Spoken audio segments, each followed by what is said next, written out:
All right, hey, it's Jen with our next step on how to become a surrogate.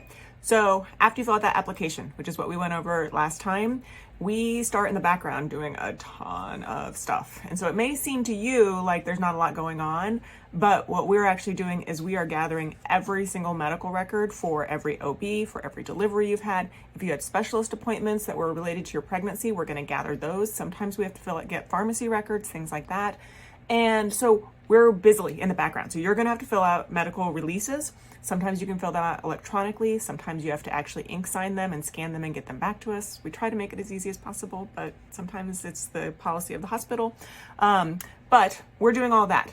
One thing that sometimes people get sent to do during this time frame is, of course, you're going to, and not sometimes, you're always going to have to get an OB clearance letter. So you're going to need to go back to your OB who saw you during your previous pregnancies and who you'd want to see again and have them sign off saying it's okay for you to be pregnant again.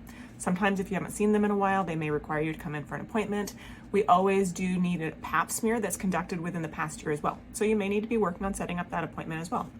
So there are other things too that during this time frame, a lot of things kind of bleed together in the steps, but there's a lot of paperwork and administrative stuff that you can be working ahead on. Or if you're like, nope, I'd like to wait to see and make sure that I have medical records clearance, then you can sit back, sit tight, and wait for all that stuff to happen as well. So we don't push on those steps. We let you go at the pace that you want to. But once you have the application in, biggest thing for us is we are working on getting your medical records so we can get medical clearance. So once we get those records, we send them off to a practicing reproductive endocrinologist who looks at them. And once she comes back and says, yay, you're good to go, then you have medical records clearance and we can move on to the next step.